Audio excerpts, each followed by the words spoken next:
नमस्कार क्लास 9 के सभी छात्रों को जय हिंद। तो बच्चों, आज हम लोग अपना अर्धवार्षिक परीक्षा का 2024-25 का इम्पोर्टेंट क्वेश्चन पेपर देखेंगे विज्ञान का, जो कि काफ़ी ज़्यादा इम्पोर्टेंट है। अगर आप लोगों ने इस क्वेश्चन पेपर को तैयार कर लिया तो यकीन मानो आपका अर्धवार्षिक का जो आपका सिलेबस है वो आपका पूरा पूरा रिवाइज हो जाएगा।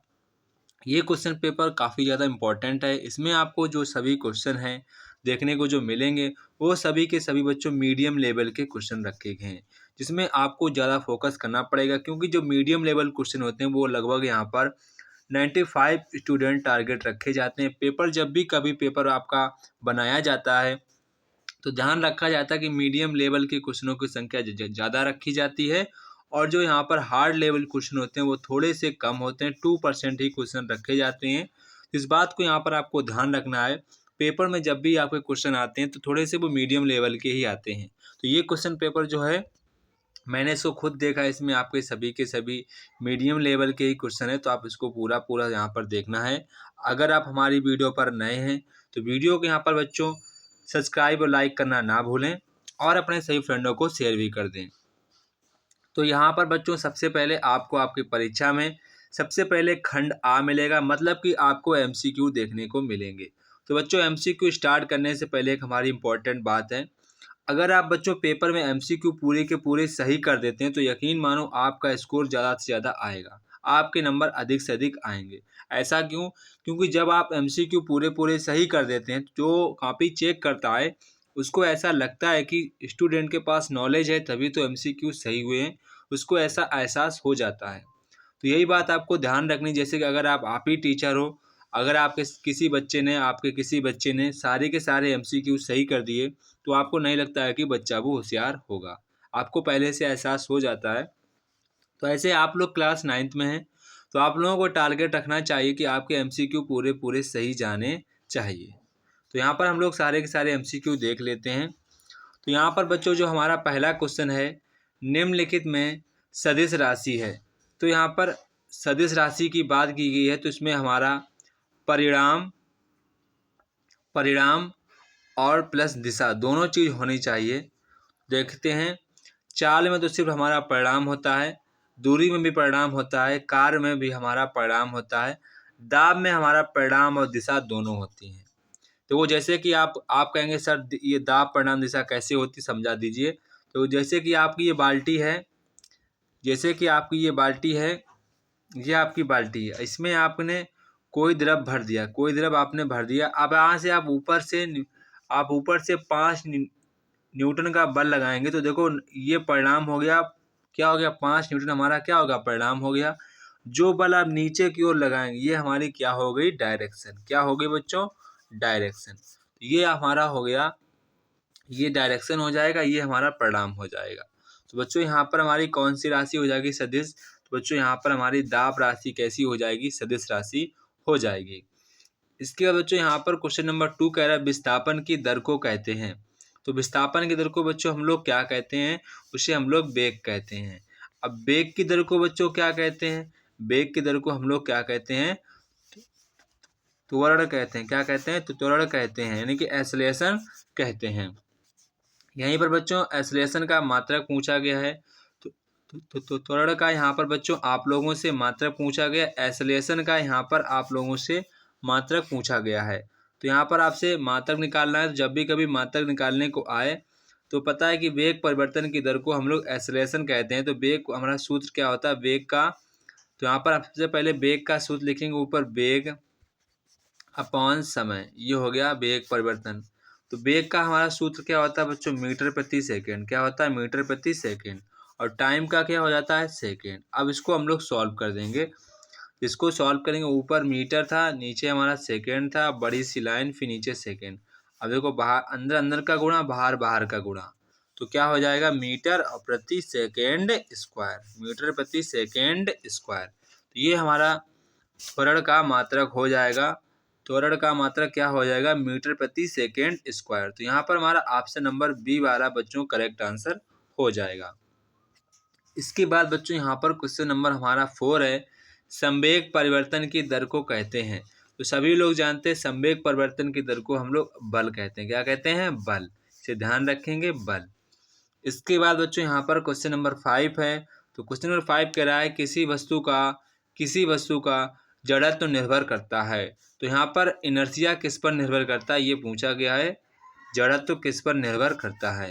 तो वो किस पर निर्भर करता है? वस्तु के द्रव्यमान पर। किस पर निर्भर करता है? वस्तु के द्रव्यमान पर निर्भर करता है। इसको आप ध्यान रखेंगे, वस्तु के द्रव्यमान पर। इसके बाद बच्चों यहाँ पर क्वेश्चन नंबर 6 है हमारा। तो क्वेश्चन नंबर 6 बच्चों यहाँ पर कह रहा है बल F और द्रव्यमान M और त्वरण A में संबंध बताना। सभी लोग जानते हैं F बराबर सूत्र होता है ma, जो कि न्यूटन का सेकेंड लॉ कहलाता है। सभी लोग जानते हैं ये हमारा न्यूटन का सेकेंड लॉ कहलाता है। तो बच्चों यहाँ पर हमारा करेक्ट आंसर कौन हो जाएगा? करेक्ट आंसर यहाँ पर हमारा ऑप्शन नंबर बी हो जाएगा, F बराबर ma।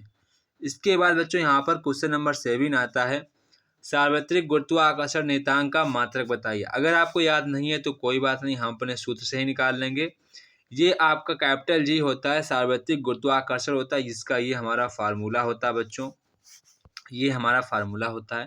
तो बच्चों हमको यहाँ पर इसका G का यहाँ पर मात्रक निकालना है। तो कोई दिक्कत नहीं, F का मात्रक क्या होता है? न्यूटन। क्या होता है बच्चों? न्यूटन। ठीक है, न्यूटन। G का मुझे निकालना, M इंटू एम क्या हो जाएगा? यानी कि 2 किलोग्राम स्क्वायर हो जाएगा, और नीचे मीटर है यानी कि यार ये हो जाएगा मीटर स्क्वायर। क्या हो जाएगा? Metre square. हमें G का निकालना है, इधर ये मीटर स्क्वायर इधर चला जाएगा और किलोग्राम स्क्वायर नीचे आ जाएगा। तो अगली बार हम क्या करेंगे, न्यूटन मीटर स्क्वायर इधर करेंगे और नीचे बगल में आ जाएगा नीचे किलोग्राम स्क्वायर। देखो क्या हो जाएगा, न्यूटन मीटर स्क्वायर प्रति किलोग्राम स्क्वायर। ये जहाँ पर हमारा देखो लिखा होगा वही आपका यहाँ पर आंसर हो जाएगा। तो बच्चों ये हमारा ऑप्शन नंबर डी वाला है, जो कि बिल्कुल करेक्ट आंसर है। ये हमारा एफ का सूत्र होता है, इसको आप ध्यान रखेंगे, m1 m2 upon are square. तो ये हमारा आर का सूत्र होता है, एफ का सूत्र होता है, इसको ध्यान रखेंगे। इसके बाद बच्चों यहाँ पर खंड खा स्टार्ट हो जाता है। तो यहाँ पर बच्चों खंड खा कर रहा है ताप बढ़ने पर वाष्पन की जो दर है कैसी होती है? तो ताप बढ़ने पर जो हमारी वाष्पन की दर होती है वो बढ़ जाती है। जैसे कि आपने तालाब देखा होगा, तालाब में अगर धूप तेज होती है तो जो हमारा पानी होता है वो जल्दी जल्दी से वाष्पित हो जाता है। इसके बाद बच्चों यहाँ पर क्वेश्चन नंबर 9 है। तो क्वेश्चन नंबर 9 यहाँ पर कह रहा है 2 या 2 से अधिक पदार्थों का स्वतः एक दूसरे से मिलकर समांग मिश्रण बना लेना कहलाता है। इसका आंसर सभी लोग कमेंट बॉक्स में कमेंट करके बताएंगे। काफ़ी आसान क्वेश्चन है, सभी लोग इसको कर सकते हैं। तो सभी लोग इसका आंसर कमेंट बॉक्स में कमेंट करके बताएंगे। इसके बाद क्वेश्चन नंबर 10 आता है निम्नलिखित में कौन सा तत्व है? तो यहाँ पर बच्चों पूछा गया कौन तत्व है। तत्व हमारा जिसमें स्पेशली क्वालिटी होती है तत्व की, तो वो यहाँ पर हमारा सिलिकॉन है। ये वायु हमारा साबुन नहीं हो जाएगा, वायु भी नहीं होगा, कैल्शियम कार्बोनेट भी नहीं, ये हमारे यौगिक हो जाएगा, ये भी यौगिक हो जाएगा। साबुन भी हमारा एक तरह का यहाँ पर मिश्रण की भांति बिहेव करेगा। तो यहाँ पर हमारा बचा केवल एक ही ऑप्शन, सिलिकॉन। तो यहाँ पर हमारा सिलिकॉन वाला करेक्ट आंसर हो जाएगा। इसके बाद बच्चों यहाँ पर क्वेश्चन नंबर 11 है कमरे के ताप पर कौन तत्व द्रव्य रहता है? सभी बच्चे जानते होंगे ब्रोमीन जो होता है वो कमरे के ताप पर द्रव्य रहता है। इसके बाद बच्चों यहाँ पर क्वेश्चन नंबर 12 है। तो क्वेश्चन नंबर 12 यहाँ पर कह रहा है बिलियन में उपस्थित विलय की मात्रा को कहते हैं। तो विलय की मात्रा को हम लोग क्या कहते हैं? सांद्रता कहते हैं। क्या कहते हैं? सांद्रता कहते हैं। इसके बाद क्वेश्चन नंबर 13 कह रहा है बच्चों पोटेशियम का प्रतीक है। तो कई बार बच्चे पोटेशियम का पी प्रतीक लगा देते हैं, जो कि गलत है। पोटेशियम का प्रतीक हमारा के होता है। क्या होता है? के। इसके बाद बच्चों यहाँ पर क्वेश्चन नंबर 14 है। यहाँ से आपके बायोलॉजी से क्वेश्चन पूछे जाते हैं, बायोलॉजी से। तो यहाँ से आपके बायोलॉजी क्वेश्चन आना स्टार्ट हो चुके हैं। तो यहाँ पर कह रहा है केंद्रक की खोज किसने की? सभी लोग जानते हैं केंद्रक की जो खोज है हमारे रॉबर्ट ब्राउन जी ने की थी। इसके बाद क्वेश्चन नंबर 15 है शरीर की संरचनात्मक एवं क्रियात्मक इकाई है, तो वो हमारी कौन सी है? कोशिका जो है वो हमारे शरीर की सबसे मूलभूत संरचनात्मक एवं क्रियात्मक इकाई है। इसके बाद बच्चों यहाँ पर क्वेश्चन नंबर हमारा 16 है प्रोटीन संश्लेषण से संबंधित कोशिकांग है, तो वो यहाँ पर हमारा केवल राइबोसोम ही है जो प्रोटीन संश्लेषण के संबंधित कोशिकांग है। इसके बाद बच्चों यहाँ पर क्वेश्चन नंबर 17 आता है प्रकाश संश्लेषण की क्रिया होती है। तो ये हमारी बहुत आसान क्वेश्चन है, प्रकाश संश्लेषण की क्रिया किसमें होती है? तो इसका आंसर सभी लोग कमेंट बॉक्स में कमेंट करके बताएंगे। इसके बाद बच्चों यहाँ पर क्वेश्चन नंबर 18 आता है। तो क्वेश्चन नंबर 18 कह रहा है विभज्योतक ऊतक होता है। तो यहाँ पर जो हमारे विभज्योतक ऊतक होता है वो पेड़ पौधों के शीर्षों में पाए जाते हैं। जैसे कि टहनी है, टहनी के शीर्ष में पाया जाएगा। जो पेड़ पौधे के शीर्ष हैं वहीं पर ये पाया जाता है। तो यहाँ पर देखो पत्तियों में तो होगा नहीं, पुष्पों में होगा नहीं, मूल रूप में होगा नहीं। ये हमारा ऑप्शन नंबर सी हो जाएगा। स्टेम जो होते हैं पौधे के, जो स्टेम होते हैं, जैसे ये आपका एक स्टेम निकल रहा है, उसी के यहाँ पर शीर्ष में यहाँ पर पाए जाते हैं। स्टेम को हिंदी में कहते हैं तना कहते हैं। इसके बाद बच्चों यहाँ पर क्वेश्चन नंबर 19 है, चालनी नलिकाएं पाई जाती हैं। तो हमारी चालनी नलिकाएं कहाँ पाई जाती हैं? फ्लोएम में पाई जाती हैं। इसके बाद बच्चों यहाँ पर क्वेश्चन नंबर 20 है। तो क्वेश्चन नंबर 20 कह रहे द्विनाम पद्धति के जन्मदाता हैं। तो द्विनाम पद्धति के जो हमारे जन्मदाता हैं कैरोलिनियस जो हमारे हैं वो हमारे द्विनाम पद्धति के जन्मदाता हैं। जो हमारे RS व्हीटेकर हैं ये हमारे आधुनिक पद्धति, आधुनिक वर्गीकरण के दाता हैं। इसको ध्यान रखें कि कई बार क्वेश्चन पूछा गया RS व्हीटेकर। इसके बाद बच्चों यहाँ पर खंड बा आ जाता है। यहाँ से आपके 2-2 नंबर के प्रश्न स्टार्ट हो जाते हैं। तो यहाँ पर बच्चों क्वेश्चन कह रहा है दूरी व विस्थापन में आपको 2 अंतर लिखने हैं। तो काफ़ी आसान क्वेश्चन है, सभी लोग इसको कर लेंगे। चाल एवं वेग में 2 अंतर लिखना है, ये भी काफ़ी आसान है, सभी लोग कर लेंगे। इसके बाद बच्चों क्वेश्चन नंबर 2 कह रहा है संतुलित तथा असंतुलित बलों को उदाहरण देकर स्पष्ट कीजिए। तो यहाँ पर आपको संतुलित और असंतुलित बलों को आपको एग्जाम्पल देकर इसको स्पष्ट करना है। ये आपका 4 नंबर का क्वेश्चन है, इसको अच्छे प्रकार से करिएगा। इसके बच्चों यहाँ पर क्वेश्चन नंबर 3 कह रहा है गुरुत्वाकर्षण और कैपिटल G तथा गुरुत्वीय त्वरण G में आपको यहाँ पर एक संबंध स्थापित करना है। इसको हम लोग एक बार देख लेते हैं। जैसे कि बच्चों आपने अभी सूत्र पढ़ा था, कैपिटल G M1 और M2 ये आपने पढ़ा था। इसके बाद R²। एक बच्चों आपने सूत्र पढ़ा होगा F बराबर mg, ये सूत्र आपने पढ़ा होगा F बराबर mg। तो बच्चों यहाँ पर F लिखा है तो इसकी जगह हम mg कर देंगे। क्या कर देंगे? mg कर देंगे। एक m से हमारा एक m कट जाएगा, इसमें आपका ये संबंध स्थापित हो जाएगा। तो स्मॉल g बराबर हमारा हो जाएगा कैपिटल G M/²। ये हमारा सूत्र निकल कर आ जाएगा। तो इस प्रकार से आप कर लेंगे, कोई दिक्कत इसमें आपको नहीं होगी। इसके बाद बच्चों यहाँ पर जो हमारा क्वेश्चन नंबर 4 है, तो क्वेश्चन नंबर 4 यहाँ पर बच्चों कह रहा है कि गति के यहाँ पर आपको गति के द्वितीय समीकरण यस बराबर ut प्लस हाफ at² का आपको निगमन करना है। एक रेसिंग कार है, 4 मीटर प्रति सेकेंड के त्वरण से गतिमान है, ठीक है। गति प्रारंभ करने से 10 सेकेंड बाद वह कितनी दूरी तय करेगी?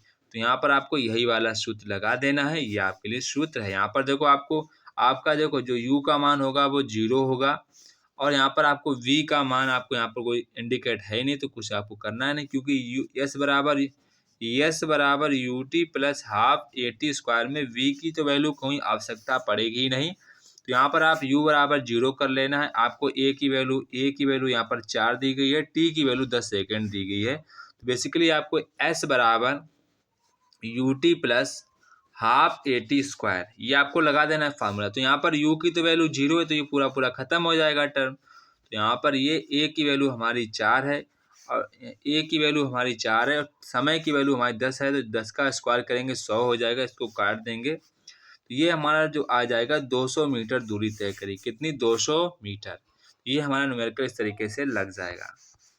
इसके बाद बच्चों अगर आपको नहीं आता है तो आप अथवा वाला भी कर सकते हैं। तो जैसे कि बच्चों यहाँ पर अथवा में कह रहा है कि न्यूटन का गति विषयक नियम आपको प्रथम नियम बताना है, द्वितीय नियम बताना है और आपको थर्ड वाला भी नियम बताना है। थर्ड वाला नियम काफ़ी ज़्यादा फेमस होता है। इस नियम को काफ़ी ज़्यादा क्वेश्चन पूछे गए हर बार एक परीक्षा में, तो आप लोग इसको भी ज़्यादा फोकस करना है। और सेकेंड वाला नियम तो जानते ही हैं, ये F बराबर ma वाला है, F बराबर ma वाला है। और प्रथम नियम है यदि कोई वस्तु विरामावस्था में है तो वो विरामावस्था में रहेगी, यदि कोई वस्तु गतिशील अवस्था में है तो गतिशील अवस्था में रहेगी जब तक उस पर कोई बल ना लगाया जाए। ये हमारा प्रथम नियम होता है। और हमारा न्यूटन का जो थर्ड नियम होता है, यदि हम किसी वस्तु पर हम क्रिया करते हैं तो उसके बदले वह वस्तु भी हम पर प्रतिक्रिया करती है। तो ये हमारा न्यूटन का थर्ड नियम है। जिसको आप यहाँ पर ऐसे लिख सकते हैं। इसके बाद बच्चों यहाँ पर उपखंड ख स्टार्ट हो जाता है। तो यहाँ पर बच्चों क्वेश्चन कह रहा है, गर्मियों के जब हमारे गर्मियों के दिन आते हैं तो घड़े का जो जल है हमारा क्यों ठंडा हो जाता है? क्योंकि जो घड़ा से हमारे वाष्पीकरण की प्रक्रिया चलती रहती है, इस कारण यहाँ पर घड़े का जो पानी है ठंडा हो जाता है। इसके बाद यहाँ पर कह रहा है एसीटोन और पेट्रोल इत्र डालते ही हमारी हथेली ठंडी हो जाती है। काफ़ी ज़्यादा फेमस भी क्वेश्चन है और सभी को इसका रीजन पता भी होगा। इसके बाद बच्चों यहाँ पर क्वेश्चन नंबर 6 कह रहा है कि तत्व तथा यौगिक में आपको अंतर बताने हैं। परमाणु क्या है? डाल्टन के परमाणुवाद को स्पष्ट कीजिए। डाल्टन ने बताया था जैसे कि हमारा एक तरबूज होता है, उसमें जो बीज हमारे लगे रहते हैं वो एक इलेक्ट्रॉन की भांति कार्य करते हैं, जो इसका लाल भाग होता है वो प्रोटॉन की भांति कार्य करता है। तो ये हमारे डाल्टन ने बताया था, तो इसको आप अपने शब्दों में बढ़ा चढ़ाकर लिख सकते हैं।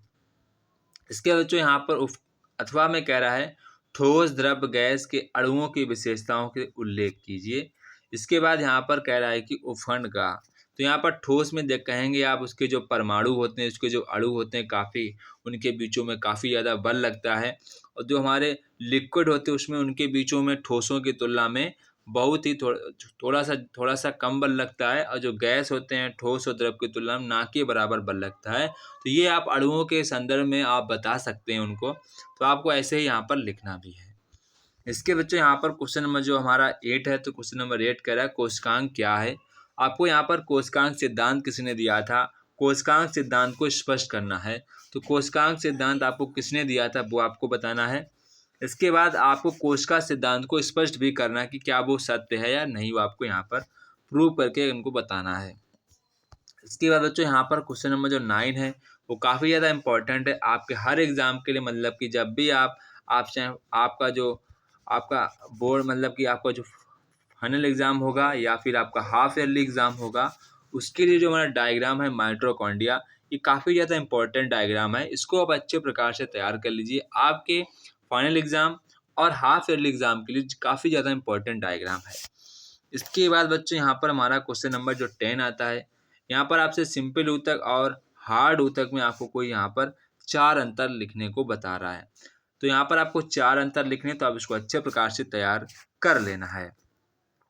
इसके बाद बच्चों यहाँ पर क्वेश्चन नंबर 11 कह रहा है पादप कोशिका तथा जंतु कोश में आपको कोई 6 अंतर लिखना है। ये काफ़ी ज़्यादा इंपॉर्टेंट है आपकी परीक्षा के लिए, जिसको आप जितने भी स्टार मार्क दे लो उतने ही कम है। अथवा में बच्चों कह रहा है जंतुओं का वर्गीकरण क्यों किया गया और जंतुओं के वर्गीकरण के महत्व को स्पष्ट कीजिए। तो ये भी क्वेश्चन काफ़ी ज़्यादा इंपॉर्टेंट है, इसको भी आप अच्छे प्रकार से तैयार कर लेना है। तो ये था बच्चों हमारा क्लास 9 का साइंस का इम्पोर्टेंट अर्धवार्षिक का क्वेश्चन पेपर, जिसको आप सभी बच्चे अच्छे प्रकार से तैयार कर लेना है।